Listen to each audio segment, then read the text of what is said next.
I got my fingers crossed that Doron Dororon is gonna live. My only gripe about the series that it's going to continue is the name of the series. I wish it was something easier to say, or like it was one of those series where the translation of what it meant in Japanese was like way easier to say in English. But no, we're stuck with. Eventually, like if the series continues, I'm just gonna call it D2. It'll just be D2 or D squared maybe. But this was like half. And this is more of like 2/3 rather chapter of just kind of follow up over the last one and build up onto some of the stuff going on with the bad guys. And I'm actually really interested in one of the characters that we saw.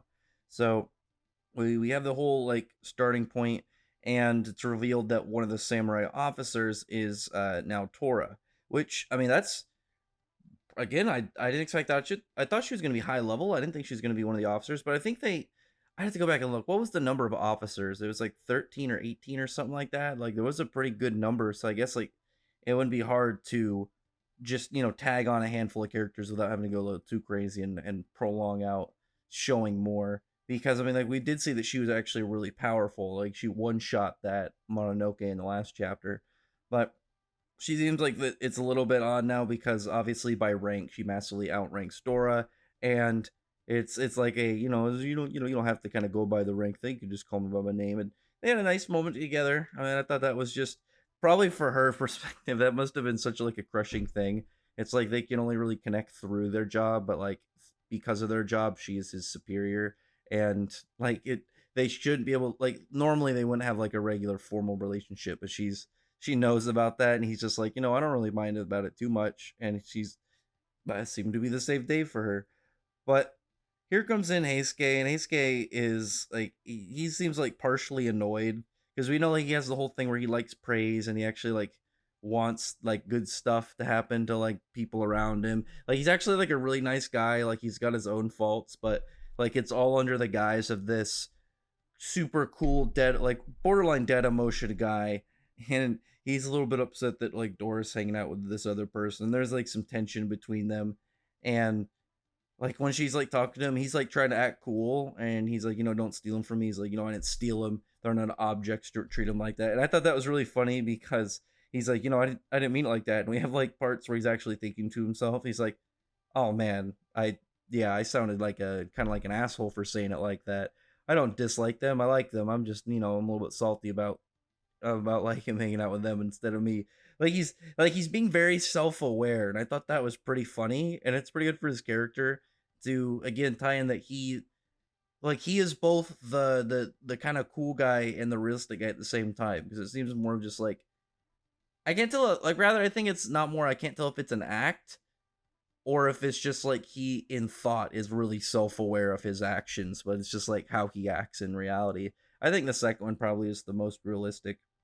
But then there's like a moment when like she runs away, like she says she's just gonna work with Dora, and like he just there's nothing he can do about it.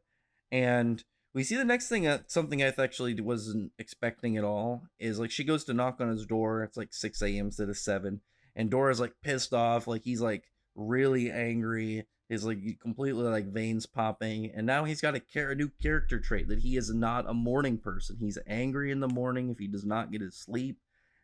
I thought that was actually pretty neat. Like I can't think of any other main characters that have anything like that. Some angry state of like waking up too early, because like there's a lot you can kind of like tie that into the story. Like at some point, like maybe that could be a weakness. Like maybe he's not so good in the morning for combat, but maybe the trade off instead is he would have more of like less technique, but more of like a brute force swordsman. So like he would just have heavier attacks or something.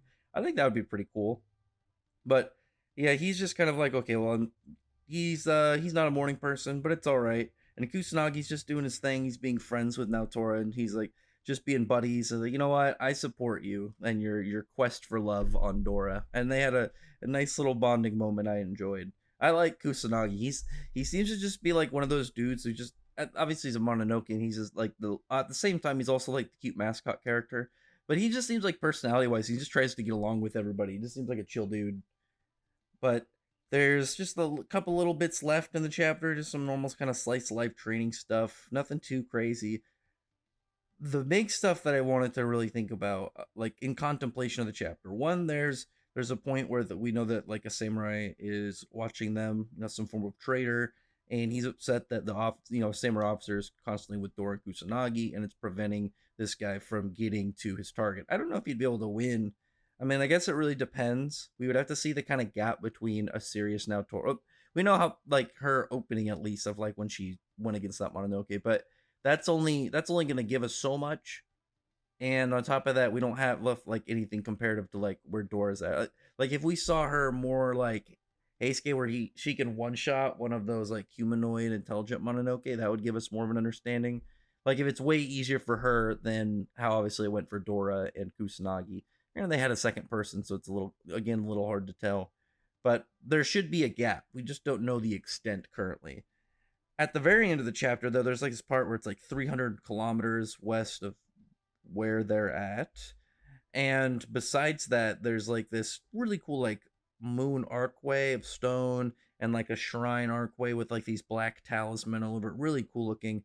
And then this Mononoke comes in. I don't know what it is in the lore. I mean, I'm pretty sure I've seen something like it before. I just can't really tell. It looks like one of those things that eats dreams or something.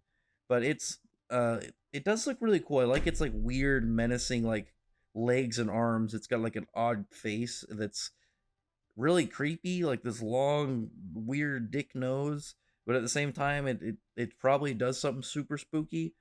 And there's Kanbei. Kanbei's still around. Man, I'm still wish Hidehise is alive. Like I'm really wishing that he's alive. Like Kanbei looks like he's more of the tactical guy. Maybe Hidehise is just one of those characters who was accidentally really likable and cool just because he was a crazy guy, and he stood out at the start of the series, just like murking people for fun, and well, more of like successfully doing it for fun. And then at the end of the chapter, what I have my interest in is they're like the Mononoke's like saying like it's strange that a human would be helping a Mononoke, and you see this guy, and he looks cool, like he's right in that kind of like he's made to look edgy, but it's in like a lot of the best ways. Like this dude, he's wearing like this dark kind of like kimono. He's got like dark pants and like I guess you can't really say about the sword. At least the sheath looked, pitch black. He's got like this black hair flowing behind him, and he has this like branded wrapping around him that's like put like covered like it looks kind of like talisman, like a talisman wrap, and it's on his hands too. He looks badass. I really like this design. Like I said, it's super straightforward edgy, but that like wrapping thing really takes like it just kind of like pulls the whole thing together. Because I bet if you saw this guy, he would only have like his eyes and then probably like his blade and the writing on the talismans or whatever that is not just like pitched black. Would be even cooler is if like they glue or something and they start glowing in battle. Like I said, this guy potentially could be really cool. And like I'm hoping that the series survives just to see more of this dude, because this dude looks like a badass.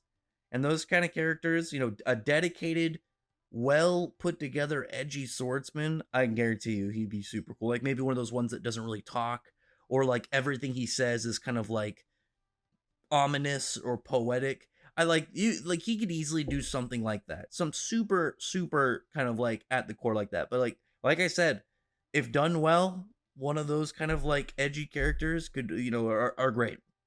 Those ones are very memorable. You do an edgy character right, you will have fans. And this guy right now, at least from what we've seen, no dialogue from him. Well, he's got a little bit of dialogue. He goes and tells that guy to like go raise chaos, but like that's pretty much it. He doesn't have anything substantial. But like I said, I'm got some stock in the character just from his design. So as long as the series survives, I'm waiting to see this guy. Like this is my guy right now in the series. If the series survives, this is who I've got my stock in right now. If anybody in the whole series, I'm putting it right towards this dude. I need his name. I hope his name is cool. I hope his name like is one of those, like I'm hoping he's one of those characters who doesn't have a Japanese name whatsoever, and he maybe goes by like some word, and it's it's in another language. I don't know. I don't want to pick one off the top of my head. Or his name is just one of those ones where it's super smooth in Japanese and it means something kind of, it's not some like super aggressive. It's more like chill. I don't know if his name like against came out as like some poem reference or something. Something like that. That just kind of like adds some extra ominous tone to the character. We'll see. Maybe we'll get something in the next chapter or two. Regardless of which, other than that, comment below. Thumbs up the video, like and subscribe. Like and subscribe, and check out my other videos. Gotta correct myself. And comment below. And to everybody who's already subscribed, thank you. Bye.